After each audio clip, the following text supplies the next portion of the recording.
Assalamualaikum warahmatullahi wabarakatuh. Hai semua, kami dari kelompok 2 dengan plan bisnis Briket Arang. Sebelum itu, perkenalkan, saya Saranul Inaya. Pada kesempatan kali ini, saya akan memaparkan inovasi energi terbarukan melalui produk Briket Arang yang kami ajukan sebagai solusi nyata untuk kebutuhan energi bersih dan terjangkau di Indonesia. Sebelum masuk ke detail bisnis, izinkan saya menjelaskan terlebih dahulu latar belakang dari masalah yang sedang kita hadapi. Indonesia sedang menghadapi tantangan energi yang cukup besar. Konsumsi LPG terus meningkat hingga 7,5 juta ton per tahun dan naik sekitar 4-5% setiap tahun. Kondisi ini membuat LPG sering langka dan harganya tidak stabil, terutama bagi masyarakat menengah ke bawah. Melihat kondisi ini, Briket Arang menjadi peluang yang sangat menjanjikan. Selain harganya yang lebih terjangkau, Briket Arang juga menghasilkan emisi karbon yang lebih rendah dan memiliki masa bakar yang lama. Peluang ini semakin kuat karena pemerintah menargetkan bauran energi terbarukan mencapai 23% pada tahun 2025. Selain itu, Indonesia punya potensi besar dari limbah biomasa. Lebih dari 150 juta ton limbah dihasilkan setiap tahun, seperti tempurung kelapa, serbuk kayu, sekam padi, dan ampas tebu. Selama ini, limbah tersebut belum dimanfaatkan secara maksimal, padahal dapat diolah menjadi briket bernilai ekonomi tinggi. Dan untuk itulah, kelompok kami memilih plan bisnis ini. Visi, misi, tujuan bisnis kami. Visi kami yaitu menjadi produsen briket arang terkemuka di Indonesia, menyediakan solusi energi bersih, terjangkau, dan berkelanjutan. Misi kami yang pertama yaitu produksi briket arang premium standar internasional. Yang kedua, optimasi pemanfaatan limbah biomasa dan ekonomi sirkular. Yang ketiga, harga kompetitif dan terjangkau semua lapisan masyarakat. Yang keempat, inovasi produk dan teknologi produksi berkelanjutan. Dan yang terakhir, ada pemberdayaan masyarakat dan edukasi energi bersih.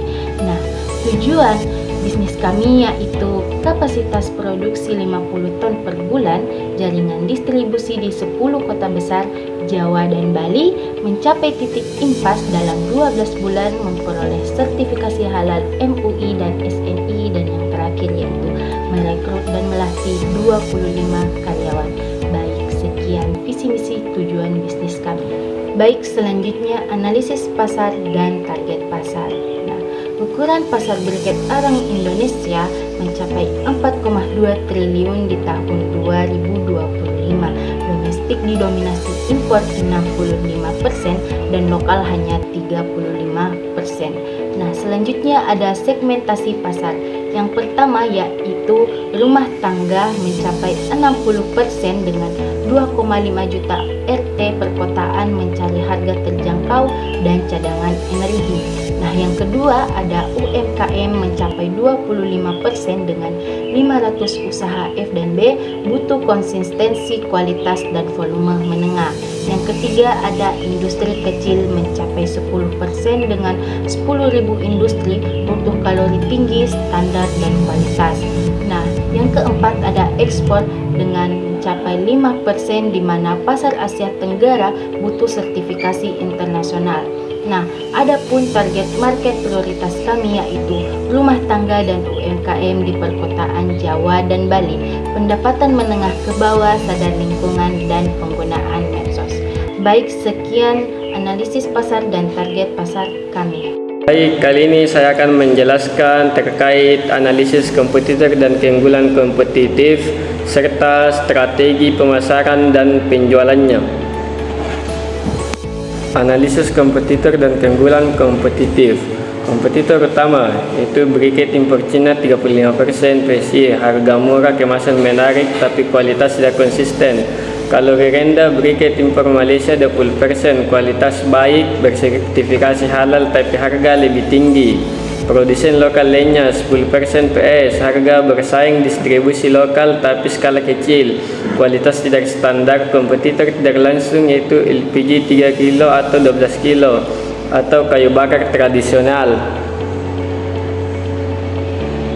Matriks kompetitif yaitu briket arang atau kompetitor, harga yaitu 12.000 per kilo. Kompetitornya itu 8.000 atau 18.000.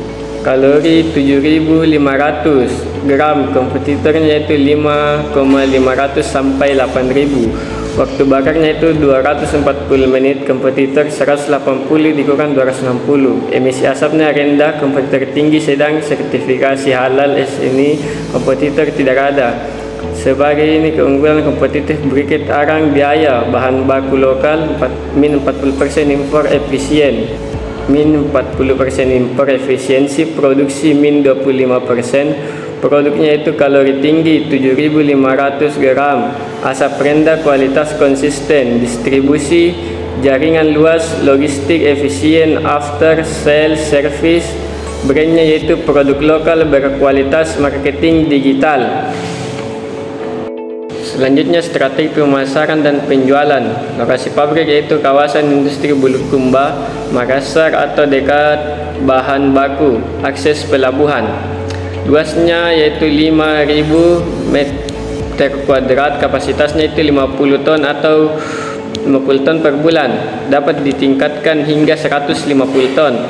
Alur proses produksinya itu bahan baku, pengeringan karbonisasi, penghalusan, pencampuran, pencetakan, pengeringan, finalnya itu pengemasan, gudang.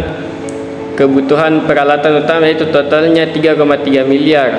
Rotarinya itu 250 juta, karbonisnya 800 juta, hammer mill 300 juta, hidrolik 600 juta, solar dryer 300 juta. Bahan bakunya itu tempurung kelapa, serbuk kayu, ampas tebu, binder, tapioka. Konsumsi per ton produk 400 kg, tempurung 300 kg, serbuk kayu 200 kg, ampas tebu 100 kg, binder tambah standar kualitas 100 kg binder ditambah standar kualitas, yaitu kalori minimal 7.000 kg, mixu max 8%, cotton max 5%. Sertifikasinya itu SNI, halal, ISO dan lain-lain. Sekian dari saya. Baik, lanjut pada poin pengembangan produk dan R&D. Jadi ada roadmap pengembangan produk. Fase pertama di tahun 2025, briket arang standar atau stabilisasi kualitas. Lanjut kepada fase kedua di tahun 2026, briket premium, briket instan atau diversifikasi produk. Fase ketiga di tahun 2027, briket aromaterapi, industrial grade atau produk nilai tambah. Fase terakhir atau fase keempat di tahun 2028 sampai 2029, activated carbon atau biochar, produk bernilai tinggi. Yang kedua adalah portofolio produk pengembangan. Yang pertama pada arang premium, yaitu kalori hingga 8.500 kilokalori per kilogram dan durasi 6 jam bakar dengan 90% asap rendah dan juga isi light. Yang kedua adalah instan tablet dalam ukuran 5 x 3 cm, self igniting, 30 menit bakar atau tablet, dan juga portable. Yang ketiga adalah aromaterapi, infused essential oil, bisa lavender, citrus, coffee, dan juga fungsi ganda. Yang keempat adalah industrial grade, densitasnya itu 1,2 gram per cm dengan kalori lebih dari 9.000 kilokalori per kilogram dengan asap yang rendah. Yang ketiga adalah strategi R&D atau Research and Development.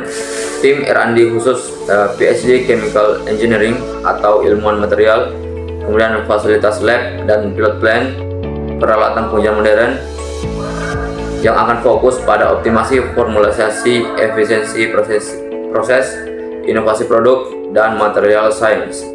Kalau hal ini akan dikolaborasikan dengan beberapa univ-univ terkenal seperti ITB, UI, ITS, dan juga mitra industri.